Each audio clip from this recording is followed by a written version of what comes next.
You're watching Coastal Bend today. This is Straight to the Point. I am your host, William J. Gibbs Jr., and I am here with Corpus Christi City Councilman Roland Barrera. And thank you, William. Welcome to the show. My pleasure. So you're in which council district? District 3.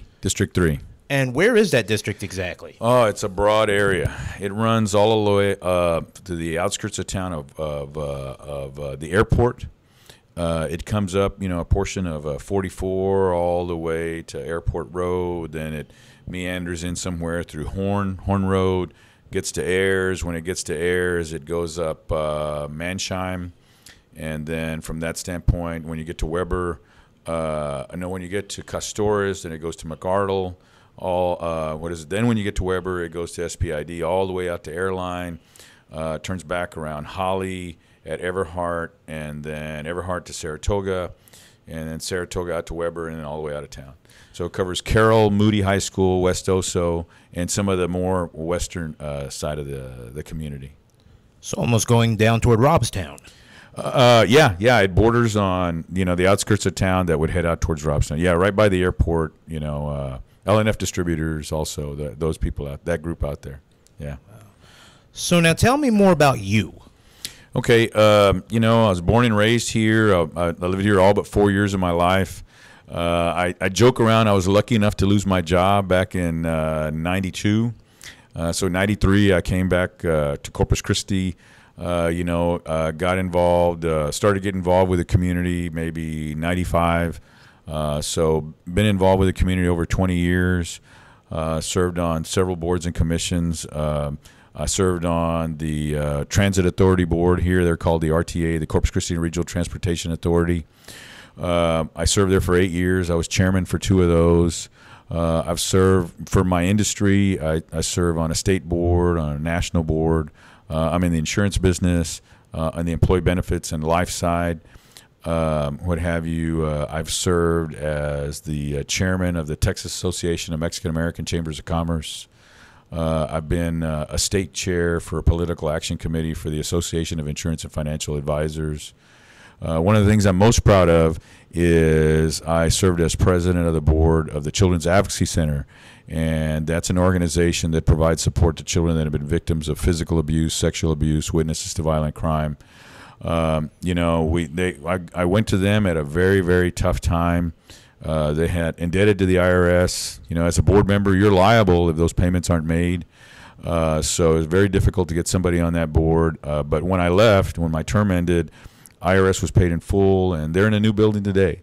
So we went through a lot of tough times to really, clean things up, get some other sources of funding, and really proud of the work that they're doing. So, I've kind of been all over the place. I've probably served on more boards than I care to admit.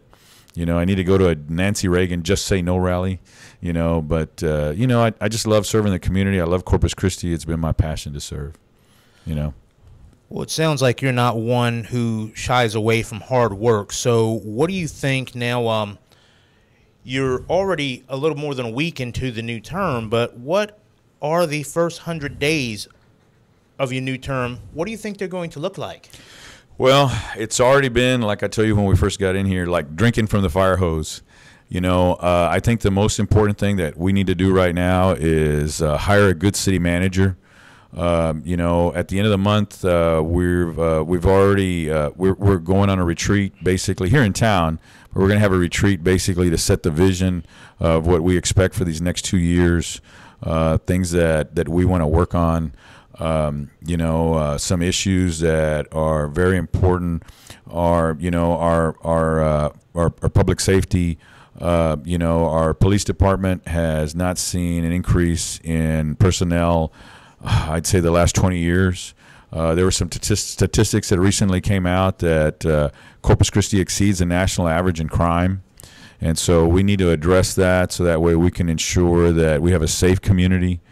So we're going to have to come up with an action plan to make sure that we get ourselves so that we're fully staffed.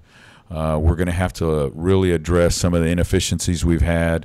Obviously, we've had some challenges with technology because of the water bills issues that we've had. But I think that's going to really start with making sure that we get a good hire and a city manager, setting the vision, setting some milestones to go with that, and then holding them accountable. So you mentioned the police department staffing levels. You mentioned that in your campaign as well. The police department is renegotiating its contract this year, from what I know. So tell me, how do you think you, as a councilman, the rest of your fellow councilmen, and those responsible on the police department side can come together and find something that meets their needs and wants, but also does the best job for the community? Yeah. Well, I think some things that we have to be held accountable to them, and to be cognizant from the standpoint of funding. You know, I know the mayor at one time had indicated that, we have to have a strong pension plan, and we need to ensure the money's going to be there to fund it. I think one fix that we really need to address is the health plan. I don't think that and once again, that being my background, I don't think that we've done everything we can to try and mitigate long-term costs, to negotiate a strong network plan to ensure the best pricing. That as upward of 3,500 employees, something of that nature. I think that's a strong negotiating tool. There's only 2 hospital systems here in Corpus Christi, and so if we put them off against each other, I think putting some front end care to handle primary care benefits. If people are active and they're engaged in they take a consumerism approach to their health plan, then they become economically involved in the cost of the health plan. And I think what we've based on what I know, what little I know, I think what we've done is we've just handed it over to a carrier and say, okay, you take care of the hospital negotiation, you take care of the negotiating of the stop loss insurance, you take care of the pharmacy management, and kind of give us a budget, and that's where we go. And I think in comparison, school district has about 6,000 employees. Their budget is roughly about $30 million. And if I'm not mistaken, city is roughly about $42 million. So there's obvious disparity there. And I don't necessarily agree with everything the school district is doing, but I think we need to use that as a benchmark to say, hey, are we negotiating to the best that we can, rather than handing it off to a carrier? So I think that's an opportunity. And I think if somebody like police and fire understands that, hey, if we can get a better deal and you help us get a better deal, then that's going to ensure, number one, we have more police officers. Number two, what have you, we're gonna make good on a promise that your pension's going to be there. So, I think it's a balancing act, and I don't see these police officers as saying, hey, we want everything or we're not going to play. So I think that they're open-minded. The majority of them that are here are longtime residents, and I think that they want to serve this community and continue to be here. So, you were talking about the differences with the budgets for a school district versus the city, and you're talking about more efforts to negotiate in that. What other ways do you think you and the council can keep costs down for the city and ultimately for the taxpayers? Yeah. Well, once again, I think we need to convey to our city manager, and and if it's Keith, I really like Keith, that we need to ensure that we have confidence that we're running as efficiently as possible, and that the employees are being good stewards of the taxpayers' dollars. Obviously, we've had this fiasco going on some time with the utility billing system. And, from what I understand, we've actually, with the individuals that were having their bills doubled and tripled, we're still collecting less revenue than what we were before the system started.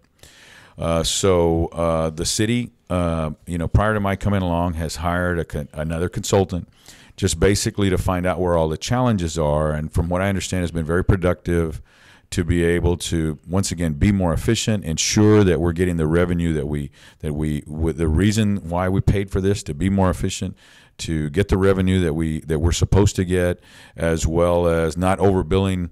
You know, it was unfortunately, from what I understand, it was a small proportion of people that were overbilled. But if you've got, you know, and small meaning like 1,000.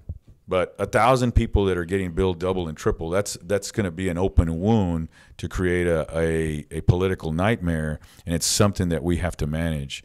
So we're going to make sure that everybody's on track, and so I think that's one item.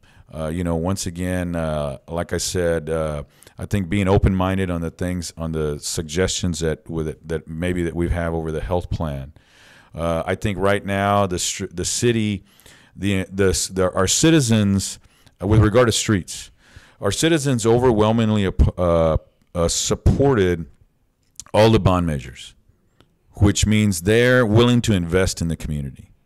However, we need to ensure that we're good stewards of that. And so we need to ensure in engineering that we're doing the best thing we can possible to ensure these projects are getting done, that they're being done as quickly as possible, and that we're getting the best price for it.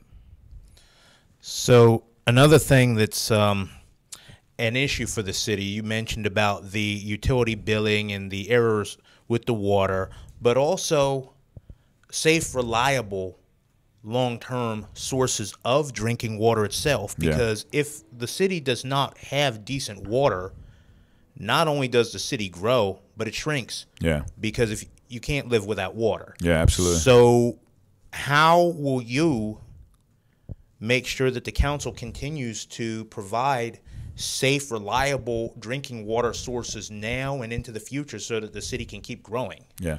Well, I think, you know, once again, we've got to make sure we pursue all the resources that are available. We've got to make sure that we're creative. I know right now they're looking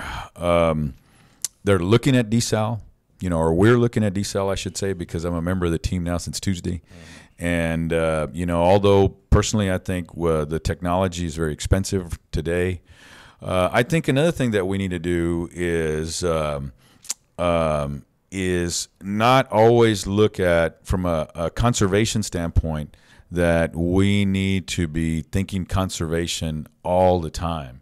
Not just because, you know, the water levels are at this crest.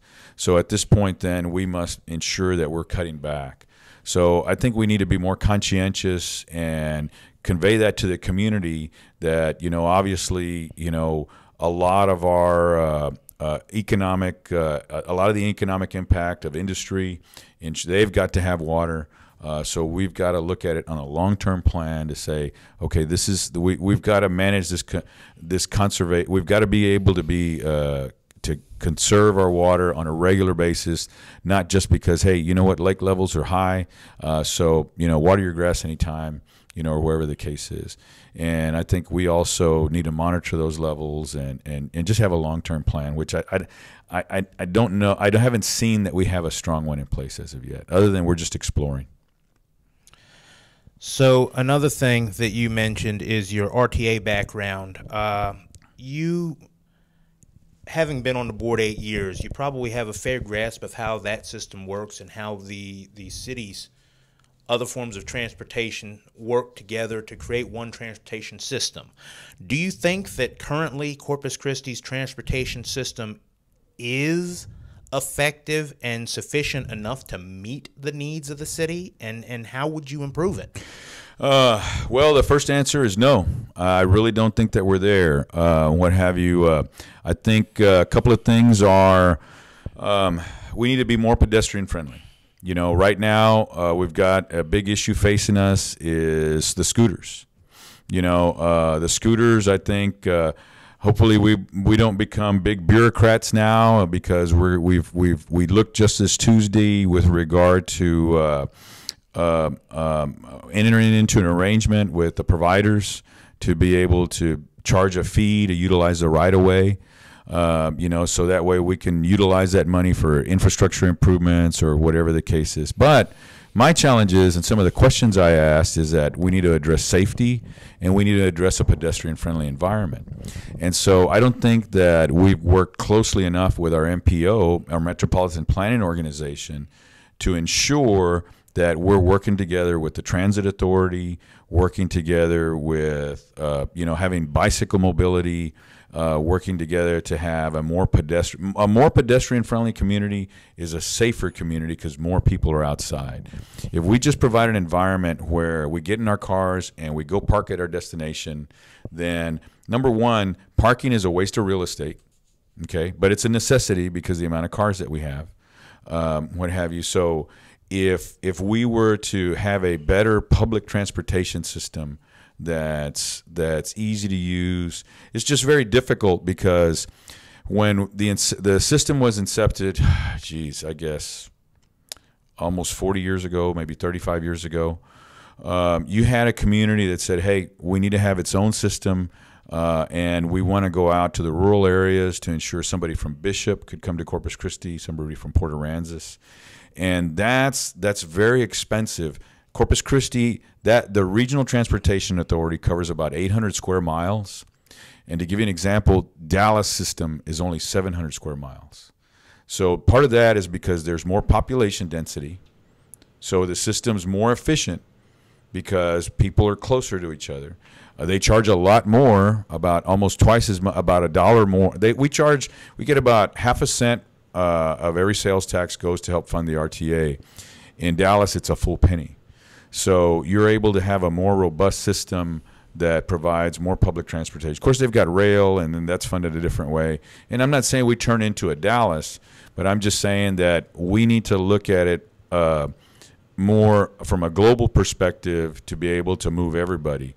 And the median income here locally is lower than most communities, so public transportation is important to get those people to work. And the scooters are a part of that. You see somebody in a Whataburger uniform on the south side using a scooter to get to work versus before they had to walk, or maybe they couldn't manage to schedule the RTA. I know it's public transportation is a big passion of mine, and I think we need to really work on our planning to ensure that we're serving every person in the community, no matter what socioeconomic level they are. So that dovetails nicely into the next topic I want to address, the city's homeless situation, yes, which has been an ongoing issue. I mean, most cities anywhere in the country have some homeless people, but there was a May 2018 article in the Corpus Christi Caller-Times that cited a point-in-time study that said that there were counted 424 homeless people in the city, although they thought there might have been even more that could not be counted or would not be counted. And this is a city of 325,733 residents. With the booming nature of the local economy and job market here, why is it that all this prosperity has missed that population of people? Well, you know, the homelessness is more of a mental health issue. You know, typically the individuals, and my office is downtown, not too far from here, and I'm sure here being a tenant here, you've seen them in the downtown area. It's most likely that we're going to attract a greater, and part of the challenge is I think the stats said that Corpus Christi exceeds the national average in homelessness. So so we've got to address that issue. Increasing the fines for panhandling to me is not the answer, which I think the council did here about a year ago. Because obviously, if somebody doesn't have is out there begging for quarters and $1 to eat to grab something to eat, they're not going to come up with $500 to be able to pay a fine. So I think it's a broad issue. I think other individuals come here because of the climate, versus having to be up further north where it's cold. It's something that we need to address with our nonprofits, with the Salvation Army, with the county and their indigent care. So say, how can we manage this mental health issue to ensure that the ones that need the care, we're ensuring that they get it. The ones, number two, that can be saved, we've got a way to address that through Metro Ministries or, once again, the Salvation Army. So that way those people can get the care they need. It's going to have to be a holistic approach between, I think, a lot of the public agencies as well as obviously the city, and then our local nonprofit charities that support those issues.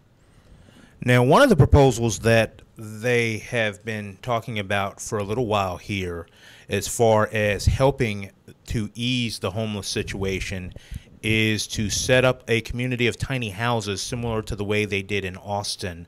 What are your thoughts on that? Well,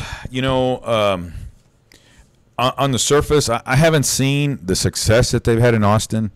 Once again, I think a lot of it has to go to, we have to determine the needs of the individual, whether it's, hey, I'm down on my luck, I lost my job and I haven't been able to find one. I don't have an address now. I've got thrown out of my place. Well, then I don't know. I think that there's got to be some level of temporary housing, so that way we can help those individuals get on their feet, help them have an address, help them find a job. Right now, Corpus Christi needs a lot of skilled labor. So I don't know that that's the answer to be able to just find them a home, because if it's a mental health issue, then we haven't addressed the problem. We haven't addressed the problem. We've found them a place to stay. We've got to ensure that this individual, depending whether it may be, their issue may be alcoholism or whatever the case is, or maybe they might be an individual that's bipolar and doesn't have access to the health care that they need. Then we've got to work with those nonprofits to say, okay, how can you address the issue so that way we can have the best utilization of our dollars? So I think we've got to do something where people are getting together and putting their heads together, saying, okay, how can we best manage this? And also, with regard to dollars and cents, what do you, as a councilman and as one part of the city's governing body, what do you think that you would like to do, or what are you hoping to do to help Corpus Christi stay on its current pace of economic prosperity? Well, I think, part of District 3 covers a broad industrial area, obviously by the airport, North Padre Island Drive, area out towards Highway 44. I think we obviously, I'm happy to see all the activity at the port of Corpus Christi. We've seen all that activity. We need to be prepared to have infrastructure, and I've already talked to a couple council members that along that industrial area, we need to ensure that we have adequate infrastructure. We need to make sure that in development services, we're business friendly, to ensure that if somebody wants to plant their roots in Corpus Christi and start a business or move their business, then we need to have a customer service mentality. If you're willing to invest in Corpus Christi, then we want to be a servant versus an order taker, is from one respect. We need to ensure that if we want to capitalize on that, then if we want to capitalize on that activity, because obviously with our congressman was able to find us monies for the dredging of the port, dredging and widening of the port. Chuy Hinojosa back many years ago, I guess it's been, well, I know even when I was on the Metropolitan Planning Organization back in 2006, 2007, we were looking at the appropriations for the bridge. So that's going to create a lot more opportunity, a lot more industry, a lot more high-paying jobs. So we need to have the infrastructure available for those other companies that are coming in, as well as, once again, going back to public safety. If somebody has a job, let's say, for example, working at the Exxon plant out there in the Gregory Portland area, are they going to say, okay, you know what, I want to move to an area of Corpus Christi, or am I going to live in Portland, or am I going to live in Sinton or Taft? So are we going to lose those monies to San Patricio, or are we going to capitalize it here in Corpus? And if our crime rate is lower, then obviously we want to be enticing. So I think there's once again a holistic standpoint. We need to be cognizant of all those issues to make sure we're the perfect fit. Well, it sounds like you're going to be busy this time around. Oh, absolutely, absolutely. Like I said, drinking from the fire hose. There's a lot of issues that are coming up.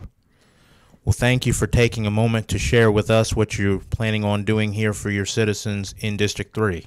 Well, William, thank you for the forum. I appreciate the opportunity to speak to the public. Thank you for watching Coastal Bend today, for watching Straight to the Point. This is William J. Gibbs, Jr.